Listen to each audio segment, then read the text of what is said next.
Can you see my screen? Yes, I can. Okay, so the topic for today's session is startup trends in India and their success. Okay, so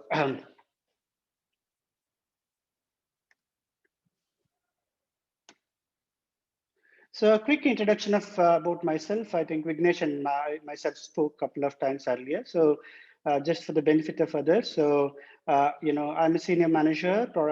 I have having significant experience in the area of product management and product marketing. I have created several successful products, especially enterprise grade products. One of the products I'm working on right now is it's the product name is Hyperflow. It's a high performance workflow engine which supports business process manager. Monitoring tool, BPMN 2.0 compliance tool. I have got several patents and awards. I'm also a startup enthusiast. And some of my startups have worked, throughout my journey of 19 years is that initially I started, maybe I could say 10 plus years back, I started an HR consulting firm. Uh, After I saw some success there and then I sold it. And then I've also started one organization called S2 Holiday, which was a theme-based holiday. For example, some people who look for, adventure kind of holidays focused around only such. Some people could look for some research kind of somebody who want to get into the floriculture. They want to explore different areas where that helps them to understand about floriculture and things like that. Such various theme based holidays. And I've also did one startup called Akshi Health and Wellness that had a brand name called Lifestyle Organic, which I was that was more of a B2C. I was selling all this. It was an online, dry fruits and spice, organic organic spices and dry fruits. And then now I'm also working parallelly with my corporate job as a career direct. Which is more of a mentoring, and then help students to aspire for a better course and things like that. Okay. So coming back to today's topic, I didn't mean to start my topic with any negative thought, but just to tell you that some statistics around 2020, specifically, of course, this was a global impact, but specifically around India. If you look at, some of these facts I collected from various sources like LinkedIn and other sources, like 90% of the startups had revenue decline. Okay, their revenue declined during this COVID pandemic. And 30% of the startups, specifically, their revenue declined by 80%. Okay, and then and many of the tech startups actually they halted their operations, especially during lockdown and things like that. And I got to know that 4 to 5% of the startups in India, I'm talking about all this from the Indian context, they shut down their operations. Okay, this is the very bad impact the pandemic made to some of the Indian startups. Hope you all agree. But if you look at, necessity is the mother of invention, right?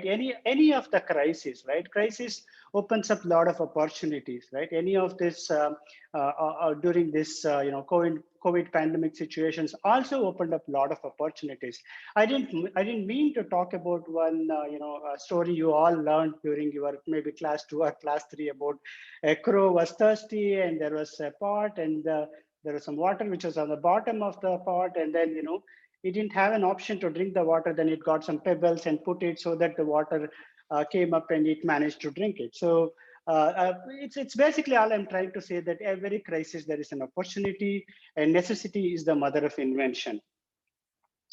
So if you look at in the past also, if you look at some of the global market, and 2008 to 2010 is where we had a major recession. We all undergone major recession.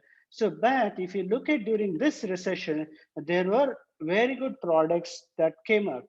Some examples, of course, I've just listed few examples here. If you look at Uber, Slack, Instagram, Square was one of the financial services in US, Airbnb. I mean, such an inspiring story, right? Airbnb, where a couple of students, bachelors, and they were not able to pay the rent, and they were looking for ways. That's where they started, getting some beds, and then started offering like a just a night stay with a breakfast kind of a thing. And then WhatsApp, all these different companies, they really became very successful, or they started and they really capitalized the opportunities during the recession. And coming back to India, I mean, if I specifically talk about 2020, what happened, you all know that, especially edtech startups, right? It really boomed. If you look at Unacademy became very successful. Similarly, Vedantu, Byju's, especially Unacademy became very successful because they have democratized their content. Especially, they started offering a lot of competitive exam-related content, and the contents were created by young students, or the people who just they passed out the competitive exams, and teachers, and I mean these are the people who created content. So that's where they became very successful. And if you look at Vedantu also, I mean, another story of Vedantu that became very successful is that they encouraged a lot of one-on-one interactions, student-teacher kind of interactions. If you look at Byju's also became very, very successful because, they supported a lot of personalized content, personalized contextual content. So some of them have like 100% search, 200% search. So that is the kind of success we saw with respect to edtech startups. And if you look at video conferencing is another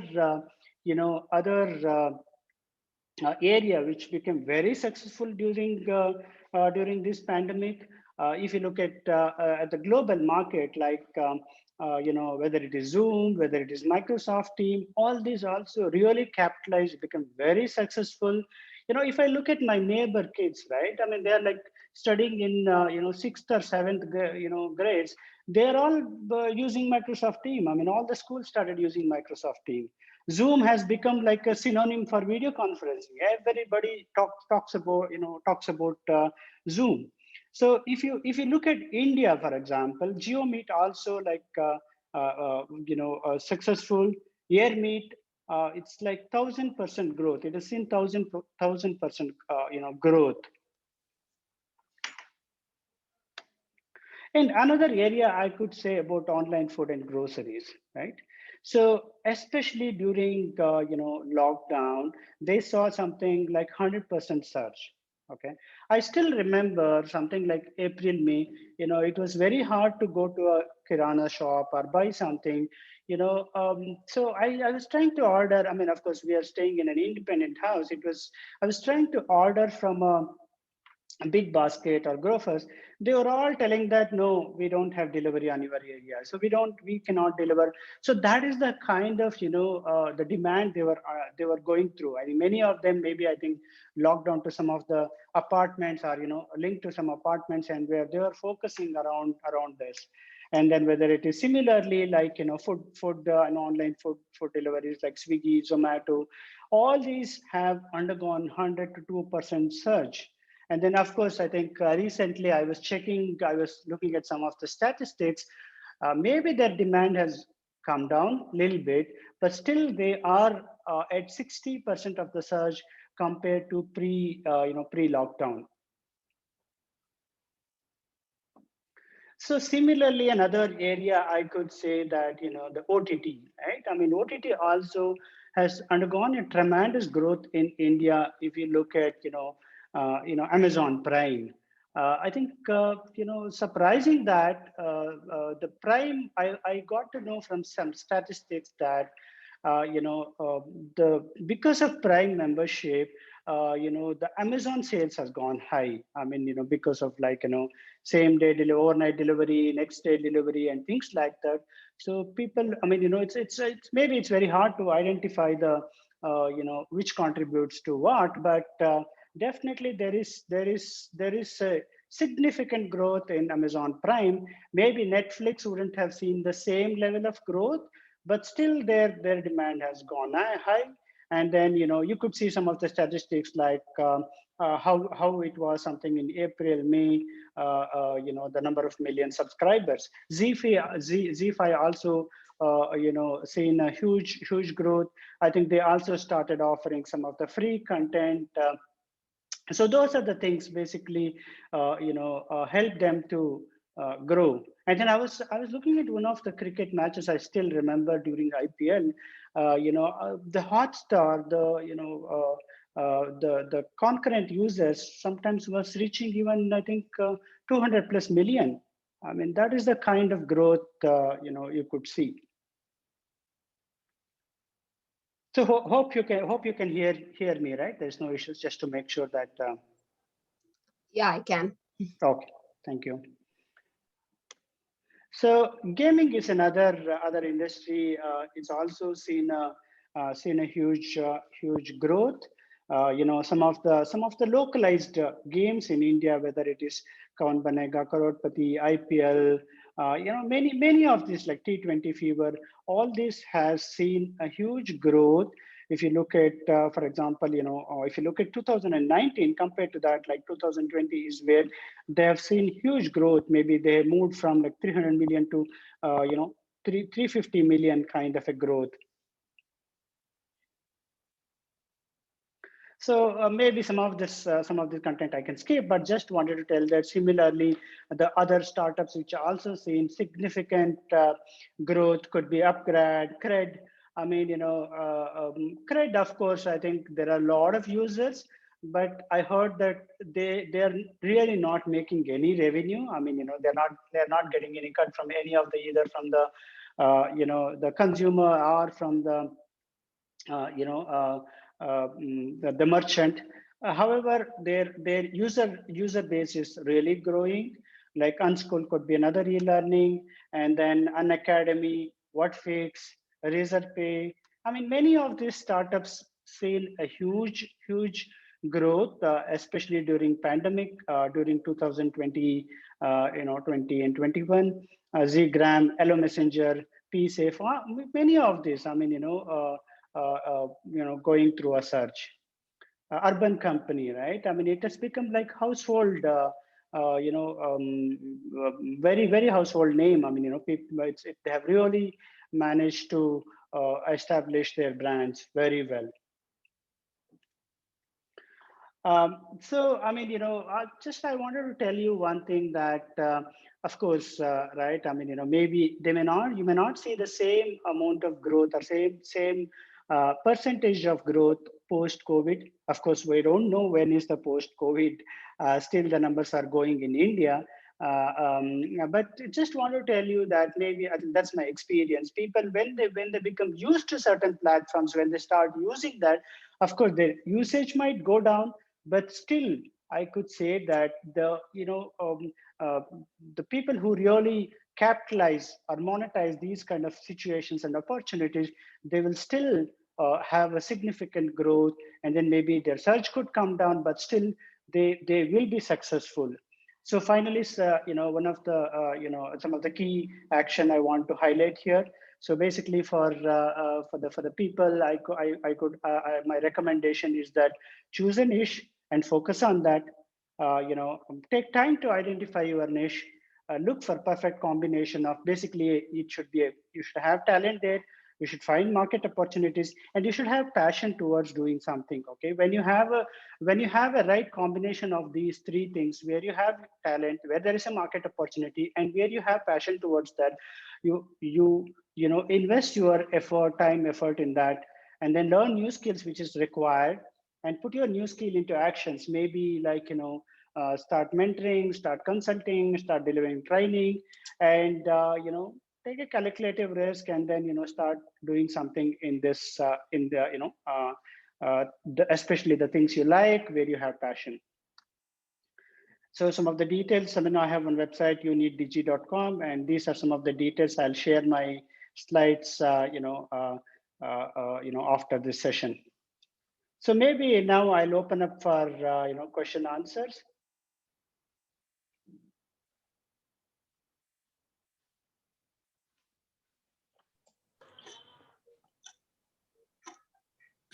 Yeah, Dinesh, I had a question. I mean, this is a bit generic. So some of these startup, if you see, are Yeah. happen to be in those segments because of the pandemic. It became more necessary, and like especially the grocery, things like this. It has always been, but the nature of this pandemic has helped them to survive. Whereas other problem, I mean, other startups who were working on the problems that might be like um, doesn't fall into the necessity category, especially with the pandemic situation, didn't happen to survive. So my question is, when let's say we are planning to start a business, how important it is to focus on the problem or look at the existing changing scenarios and preparing ourselves? Should we choose the problem first and just take it up in solving that, or is it like look at the situation and then choose the problem? What do you think is the best approach? Yeah, I mean, thank you very much. I mean, yeah, maybe there is no right or wrong answer, but I would, my thinking is that, of course, you should look at market opportunities. As I said, that where you have a perfect fit of talent, market, and passion, and then maybe when situations do change, you have to adapt yourself, and then that's where opportunities do come. Okay, I mean, maybe I picked up pandemic as one of the situations, but opportunities do come. How you capitalize these opportunities is what matters. Maybe I will let others also to maybe this was question from Sahana, right? Is it correct? So Yeah, yeah. yeah, Yes. maybe I will let Vignesh and Vandana also to contribute to this. Okay, so let me share my perspective. So, Dinesh, thanks again for bringing a very interesting and relevant point across. The last 11 or 12 months, I would say I'm living a life of a quasi entrepreneur myself. So, after 15 years of my industry experience, I decided that I'm going to be behind, stepping out of the corporate rat race. And internally, I took a kind of a sabbatical and looked within, quite deep within, to see which areas I can typically focus on. And then somewhere I realized that I could focus on the training, teaching, coaching, consulting. I mean, that's the typical areas. But still, I've started to focus on, in fact, the first earlier times, probably the initial 3 4 months, I used to be very opportunistic, trying to dabble with anything, everything. Because I think which is where I would like to specifically point out, Dinesh, term, the keyword there, choose a niche. I think that's a very very important point. So I would reiterate the importance of niche. So for me, when I dabble, right, I mean, in the initial time, like he said, I used to take up any every opportunity which comes by, irrespective whether it was my niche or not. But in recent times, the last 3 4 months, I've been very specific, which means my core competency is more towards market research, business consulting. So I decided that these are the areas I want to double with. And in terms of the target segment, so I've also realized that I don't want to be anything, everything for everyone. So I've decided that my focus areas are going to be more on startups, more on entrepreneurs, more on incubators, more on probably colleges, and also people. I mean, the B schools as well. So here again, when I say training, it's a very big space. So people say, why don't you focus on corporate training? Because that's where big money is. So there again, it was a conscious decision. I didn't really want to. I mean, didn't really want to fall into the trap, because it's again a very different ball game. It depends on cutthroat competition. So I realized which areas I want to focus on and which areas I should not really pitch in. So I think it's a mix of it. So again, coming back to Sahana's question there, I think one is on the niche area, and one is also trying to see where the market is and trying to work around with it. So I would say experimentation is definitely important. You have to step into the market and explore where you can probably contribute, and where there is a place where people can pay money for you. Because we can always say, yeah, we'll go behind passion, or something which is close to your heart, but is there money in it? That's a very, very important question which we'll have to ask for ourselves. So again, I personally felt getting back to my basics of market research and consulting was my calling, and identifying my customer segment is again a very, very critical point. So, and I've also understood that, in recent times, the Chamber of Commerce and industry associations are also very, very important ones where I have to focus on. So, and still, I mean, I'm just a newbie entrepreneur, so still a long way to go, and I'm still in the process of understanding myself and my offerings to the community. So probably Vandana can add in more points as well. Sure. Uh, Actually, I agree with what Dinesh has mentioned on opportunities. Opportunities are always there, whether it's pandemic, non-pandemic. Things keep on changing. We are in such kind of a world, right? So opportunities are there, but targeting a customer segment, whom exactly we are addressing a problem, and whom we want to deliver. What exactly is the need? Understanding that and working on those lines will actually help us, yeah, and analyzing the problem, understanding the need. All these are there, but is it the right customer segment we are focusing? Customer segment plays a huge role. Experimenting, as Vignesh mentioned, is very key. Initial, as we do in our software testing, alpha testing, beta testing, that will actually give us more insights on whether whatever we are trying to deliver to the targeted customer, is it right, not right, are we aligned, not aligned? So uh, I agree with all the points, but at the same time, we should actually have several conversations with the customers whom we are planning to deliver certain things. It is a constant thing. It's not a one-time job and just leave it. I feel in my career, at least it's been 16 years, I'm into product management. And what I have seen is each time when we speak to a customer, there is a new insight, new problem, something which is coming up. So that will definitely help us in solving customers' issues. Sometimes they're not ready to share what exactly they are facing. They might say something else, because of this, I face this problem. But there might be some insights which we gather from them. So yeah, hope this answers Sahana, but this is what I felt. Yeah, that's actually wonderfully put. Combination of both. And yes, focusing on marketing segment, I mean the actual segment we are focusing, and especially talking to customers, that is something that I've been realizing in last 6 months of my job as a product manager. That's yeah, that's a wonderful answer. Thank you, thank you, Ilya. Thank you. Thank you, Vignesh and Vandana. So any other questions, any other thoughts, any other recommendations, feedback? So I mean, I do market research as well. I do competitive analysis in my role as Sure. such, right? So the question what I have is, for a startup, uh, market research is very, very critical. See, we working in an corporate organization, it's little different. The kind of investment and the resources are totally different. For a startup, we'll not have that much of investment, and the resources are everything is online, or we might rely on Gartner, whoever is the trusted source, right? So in your learning, Dinesh, it's majorly for you. Sure. What is the exact source? What are the different sources which you feel that it's really important for the research work? Any kind of research, I mean, for the startups. Sure. I mean, I think even though, for example, the company where I'm working on, even though this is one of the mid-sized companies, still this company has not subscribed to Gartner reports. I mean, what I'm trying to tell you that, I mean, there are companies where I work, we had access to all kinds of analyst, reports and research documents. So it's basically it's difficult to rely on particular source. We have to look at multiple things. What I really learned, especially in the in my corporate job, was to conduct a lot of user interviews.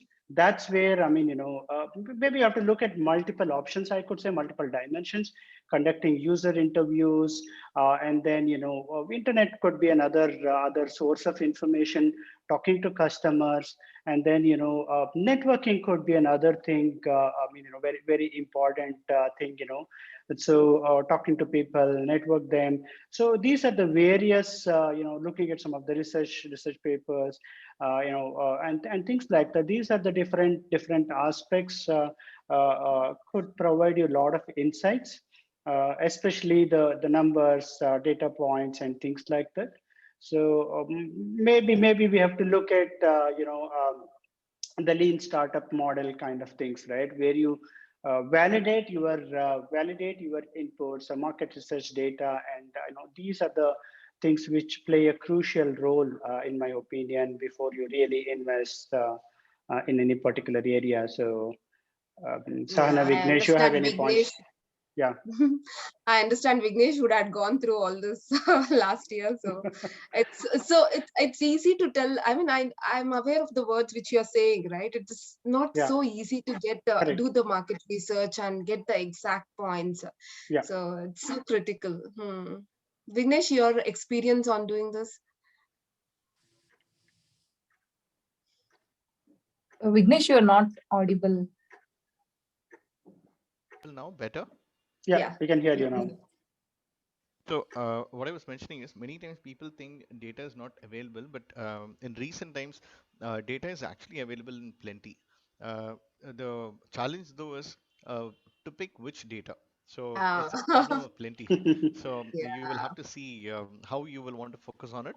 And another instance is on the data collection part itself. So especially when you're doing these surveys or whatnot, you may want to see whether you're getting information from the right sources and the right questions are being asked in the right places. I think that is, I mean, which is where the primary research comes into play in a very, very interesting way.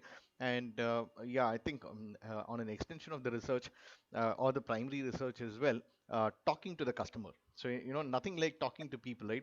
Talking to potential customers, talking to people who could be potential customers. I think Yeah. I will definitely say that the once you pick up the phone or probably go meet up with people, nothing like it. Because in fact, even better than a telephonic or a virtual call or a meet, interacting with people in person makes a lot of difference. Because I would imagine that there's always a barrier within us. Probably if this was a in-person meet, probably that inhibitions would have been shed further. Probably people generally, there's a lot of social dynamism involved. So I would think wherever possible, pick opportunities to connect with people in a very social way. I think that is the key. Uh, and another point, reiterating it, lot of data is already available. Try to see which sources you may want to pick and use for yourself. I think those were my simple words, because in fact in recent times I've been doing some sessions for industry associations, and where it could be like small companies, MSMEs. I've been doing for the Chamber of Commerce. I'm not too sure how many of you guys are aware of red herring draft reports. No, not really. Okay, No. so you can just generally do a Google check in terms. You what you will have to do is you'll have to look for IPOs. Like initial public offerings. You may want to see what company is coming out with a new IPO. So a simple example is in the jewelry industry, Kalyan Jewelers is coming out with their IPO. So what you can do is a simple keyword in Google, which you can search for Kalyan Jewelers and then red herring draft report. You can get some amazing level of industry information pertaining to the jewelry industry in India. I mean, that's a very, very simple example I'm giving here. Probably what you'll have to do is in whichever industry segment you're focusing on, try to see. I mean, this is a very, very simple hack I'm giving you. There are limitless possibilities like this. And the best part is this report, which has been compiled by like on behalf of Kalyan Jewelers, would have been worth 15 or 20 lakhs for them. But the amazing thing is this is available free of cost to everyone, because they have to submit to SEBI, because they're going to raise funds on the capital market. So I would really urge, in case you want to understand your fundamental business better, whichever industry, it could be healthcare, it could be IT, it could be finance, because at the end of the day, it depends on the which industry vertical you're going to be focusing on. So look for IPOs which are coming out in the Indian market, and search for yourself. I think that I'm hoping you can probably check and gain something out of it. That's good. IPO Yeah, is that's actually only majorly for trading purpose. Oh, something is coming up, then you'll start understanding more about that company. That's the only purpose which I look for. So yeah, this is also a good insight. Yep. yeah, that's an amazing hack actually. Okay, so any other questions, or maybe, otherwise, thank you very much. Really appreciate, especially encouraging me to, come up with this session and being part of it. I really appreciate that. So, any feedback, I'm very happy to take it up. So, You're doing well, Dinesh, and all the very best. Yep.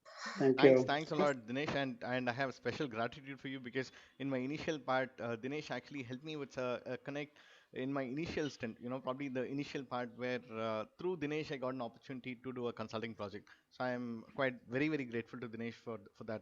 Thanks, and keep doing up the good work which you've been doing. Thanks, Thank thanks you, once again. Vignesh. Thank Yeah, you. thank you. Glad to know. Thank you.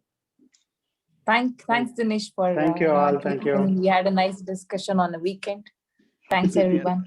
Thank thanks, you. Sahana and Vandana. I'm getting to meet with new people as well here. And good luck Yeah, and best same. wishes in the areas you Yeah, pursue. Thank good luck to you. you too, Same. Vignesh and Dinesh. Thank you. Thank you all. Have a Thank you. wonderful day. Have a nice weekend. Thank you. Bye. Bye. Bye. Thank you. Take care. Bye bye. Thank you. Bye. Bye.